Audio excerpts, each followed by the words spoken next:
What's good, Hub? Hey man, it's time to address this shit. And I'm gonna just keep it real because I'm really aggravated.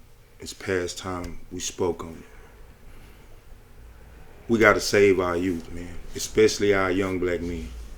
We have to start making a conscious effort to save our youth. Because if not, they're gonna destroy themselves or the system is gonna destroy them.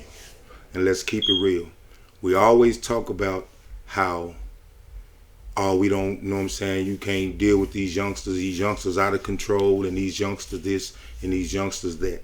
But we have to be real with ourselves. These youngsters are who they are because of us.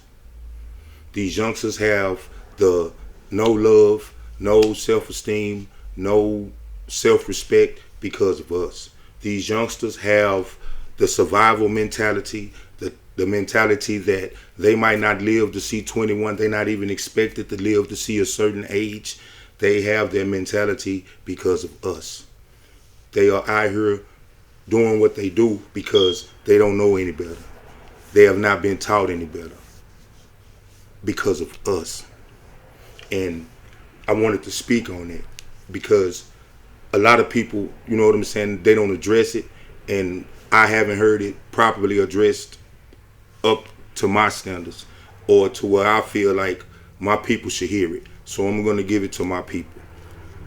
We have to take this whole situation of this mentality that our youth have, we have to take it back. We have to take it back to a time when I say I felt like, as a whole, in my readings throughout history and everything like that, in what I call the greatest time in history for black Americans. And that was during what they call the Black Pride or Black Power movement. You know what I'm saying? Back in the 60s and 70s, you know what I'm saying, when everybody, you know what I'm saying, was, you know, had rights within the American system and was, you know, exercising their right to learn about their blackness and learn about where, you know, we came from and really get into history. That was one of the best times, and the whole Black Power movement was based on exercising our power, our political power, our power as a people. That's the whole the whole concept behind power to the people. You know what I'm saying? And like, I feel like in my readings in history, that was one of the most, you know, advancing positive times in black history during the 60s and 70s. But I'm going to show you. During that time, people were pro-black, people were pro-learning about themselves, people were expanding on their limits of what they could do with the rights that they had as people within this system. And the Black Panthers actually started by youth, since we're speaking on youth who felt the need to make a difference. And this whole movement was what led into, you know, me being born. I was born in 72. You know what I'm saying? I'm 49 years old. So that means I'm talking to my people, you know what I'm saying, within that age group and the people after that. Think about this. I was born in 72. You know what I'm saying? In the beginning, I was born to parents, and the parents in my community were black people who were positive in their blackness, finding their blackness, understanding that they, you know what I'm saying, had rights within the system. They were working, you know what I'm saying, they were making a way in this system. You know what I'm saying? Those that had kids understood and felt like education was the best way, you know what I'm saying, for their kids to advance, for their kids to be able to get ahead and do the things that they couldn't do. So most of them was in that mind frame of positive black parents, you know what I'm saying, that was pushing their kids to educate themselves, and that it wasn't no limit. They could do whatever they wanted to do if they got their education. That's the mind frame that our parents were in during this time. You know what I'm saying? When I was born. So transition to the 80s, late mid 80s. You know, I'm going to show you how me as a man, I didn't understand this at the time. I didn't understand this at the time. I thought about it like a lot of other people. You know what I'm saying? When this era came in, I'm going to give you two versions. Okay, boom. The crack era. Think about that. You know what I'm saying? Because crack hit the black community in the 80s. Like, you know what I'm saying? Mid 80s, 84, 85, somewhere along in there. Because I remember I was in like junior high at the time.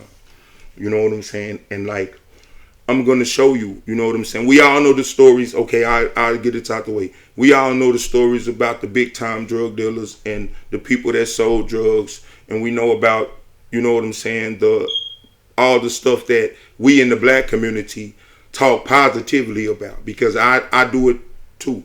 I remember the times, you know what I'm saying, when I had the money, when I had the trappings, the cars, the jewelry, the attention, the women. You know, I remember those times when I put, you know, my hood on and my hood was having money and we was having things. Like, I remember all of that, and we always talk about that. But then we don't talk about the dark side. We never talk about the dark side. And the dark side is key, because the dark side of that will help us get to understand why we ended up and where our kids ended up today. The dark side of the crack game. Now I'm going to tell you my experience of the dark side and how I saw it unfold. Think about it.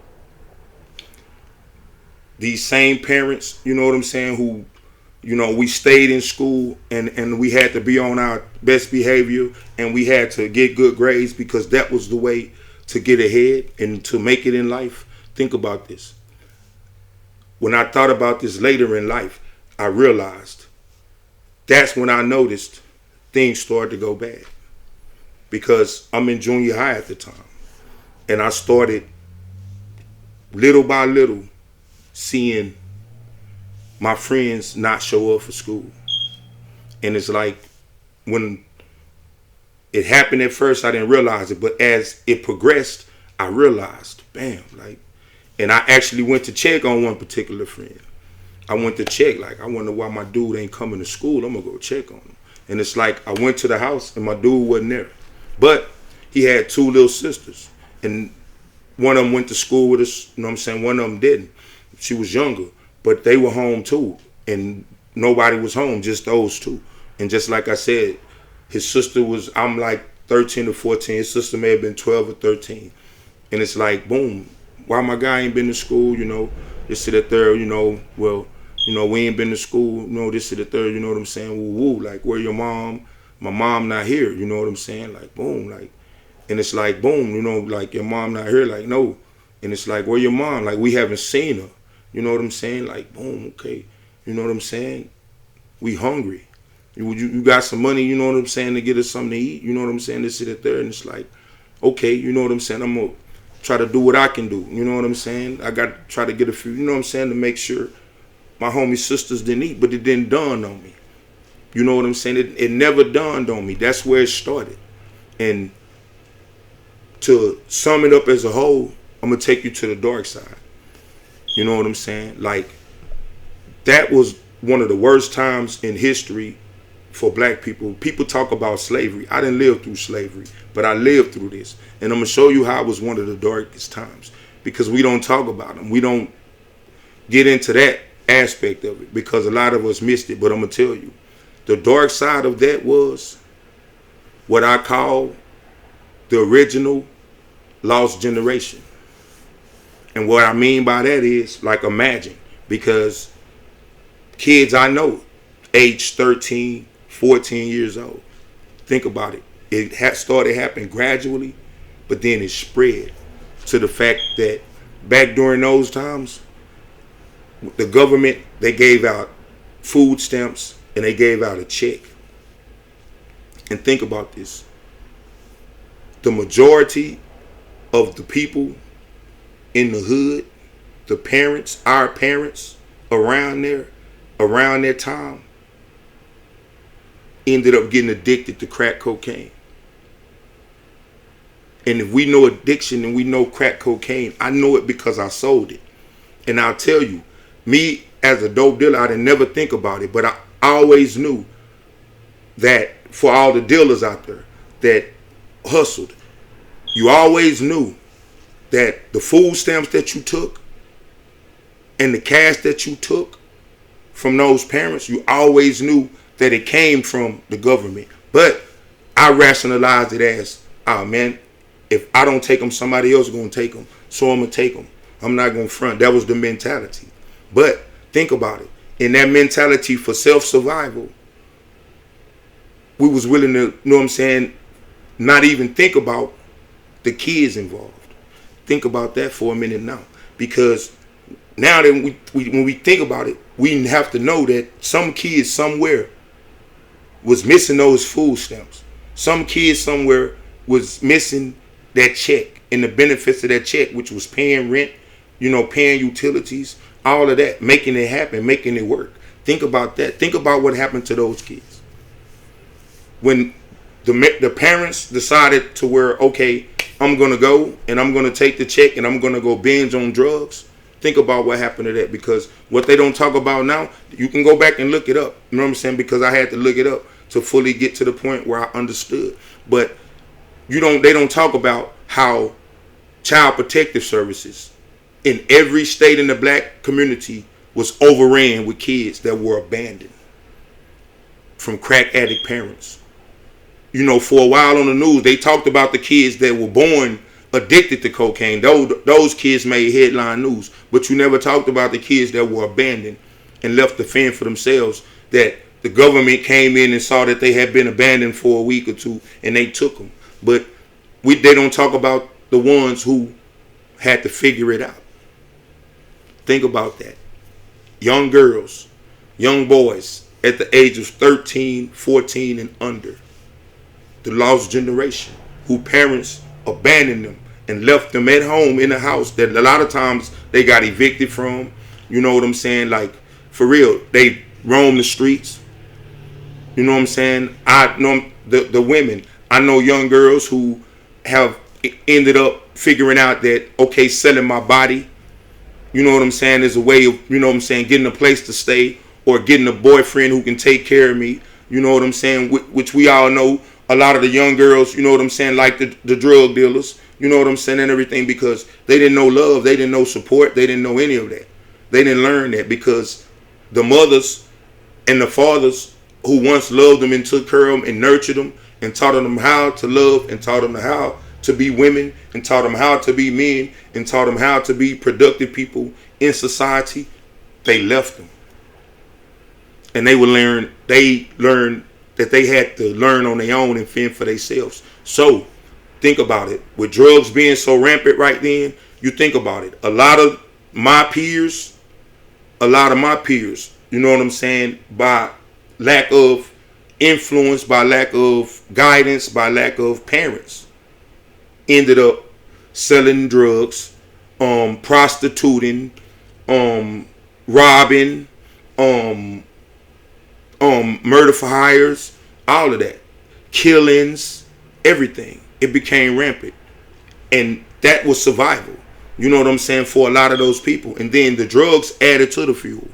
You know what I'm saying? The drugs, you know what I'm saying, added to the fuel, and the drugs played a part in, the neighborhood, just the community. And let me say this, in dealing with this in general, let me first say that the choices I made, the choices we made to partake in the drug game, they were our choices. We know the government put it in the community. We know that. But we have to admit, in order to get past it, in order to deal with it, we have to admit that it was our choices to partake in it and however we did it.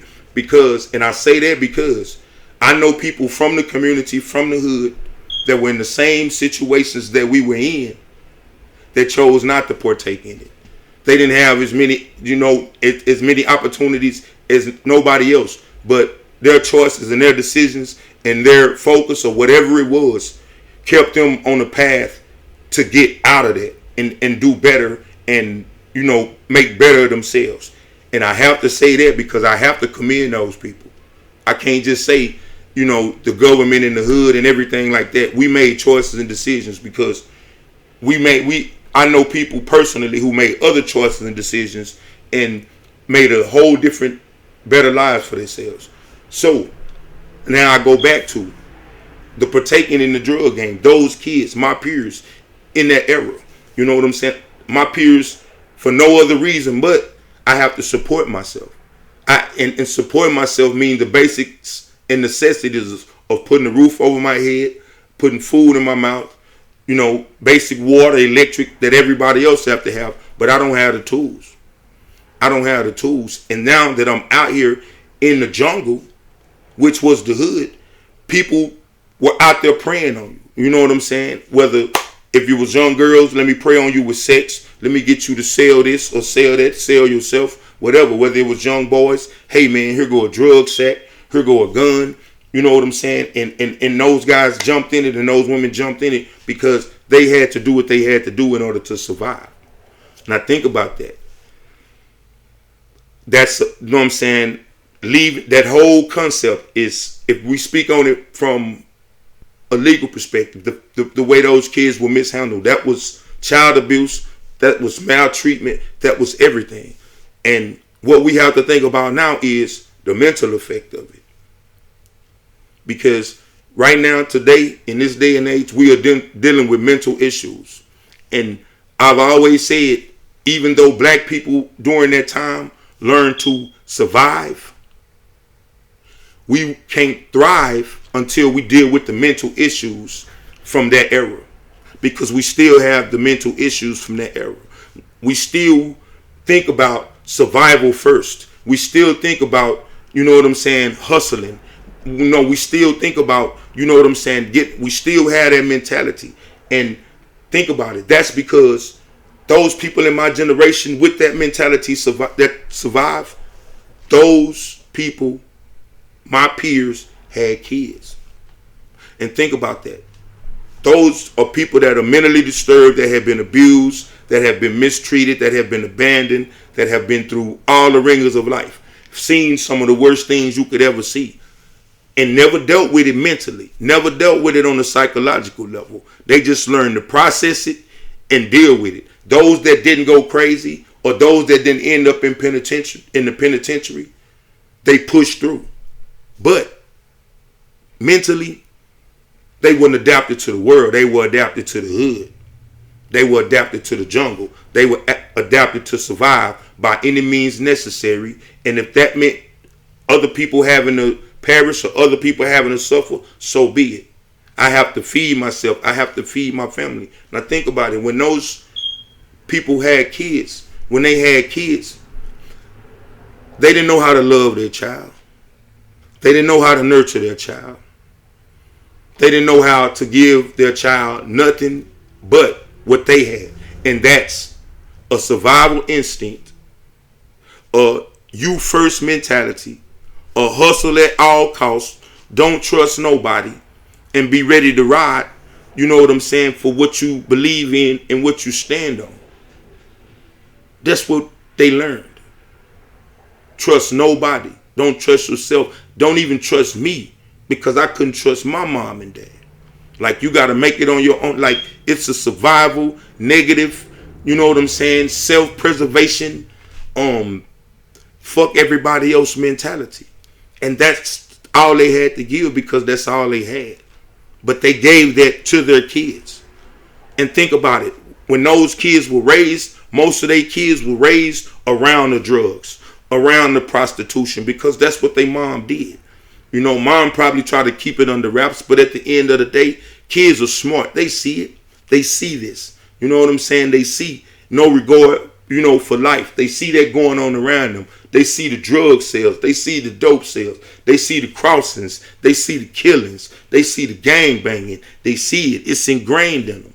Their parents tell them, you know, your daddy was a gangster. You know, your daddy was hard. Your daddy, you know what I'm saying, he was on his money. He took care of his family. So them young dudes, they feel like, man, I got to be like my daddy. I got to claim to set my daddy claim. Or if my daddy was a gangster, I got to be a gangster too. If my daddy had a name in the streets, you know what I'm saying, then, and if a daddy was around, 9 times out of 10, he was pushing the same thing. Yeah, man, you can't be no punk out here. You can't let niggas do you any kind of way. You got to be able to hold your own. You got to be able to get your money. You know what I'm saying? So it's like that same mentality was pushed to the kids. They was born with it. You know what I'm saying? All the pain and the negativity that their parents have, they was born with that within them. And then everything they saw in their environment pushed them in the same direction. And you think about it. If the parents, you know, can't help them understand that that's not right, that the world is bigger than that, that they got to see beyond the word, beyond the hood, then who else is there to show them? You know what I'm saying? We know the system ain't designed to show them nothing. So let's be real. You know what I'm saying? Like, if the parents at home ain't showing them nothing and they showing them that, you know what I'm saying? Think about it. That's why they told them to eat. Because 9 times out of 10, they daddy told it to eat. Probably they granddaddy told it to eat. That's how they move. That's how the mentality of movement is with heat. Being protective of myself from my own, mainly. Because that's what it has been in the hood. And that didn't come from that. You know what I'm saying? Drugs is played out now. You know what I'm saying? Let's be realistic. But the mentality is still in us. That's why a lot of us can't see far enough to be able to thrive. Because we still in the survival mentality. But we have to address that before we can ever move on. So I wanted to say that, man, about this. I'm going to cut this video kind of short. But quit acting like, man, we don't know what's going on with these youth out here, man. You know what I'm saying? These youth are a part of us. You know what I'm saying? I had to realize that. I played my part. So now, as a man, it's time for me to try to do my part to help change it. So let's do something to help these youth, man. Let's, you know what I'm saying, try to save them. Because if there's no youth, man, there's no future. And if they don't change the mentality, if we don't change our mentalities in order to help them change their mentalities, then we're not going to have a future, man, because those same ones that are out there with their mentality, they're having kids too, man. And if they're not raising their kids right and they raising their kids with the same mentality, then it's no hope for us. And for everybody that's sitting back, that's black, that's thinking, okay, well, my child is this and my child is that, okay, cool. But if your child is a young black male, the fact that the system is against them, and then you have these other misled, miseducated, you know what I'm saying, like young kids running around, when they come in contact with them, they could put your child in danger. So let's not act like it's not our problem, man. It's our problem. And it's time we do something about it. But I just wanted to say that, man. I'm going to put some more videos together, and we're going to keep them coming. But I want y'all to talk to me, man. Let me know what y'all think. Because it's time we start having these conversations, man. Peace.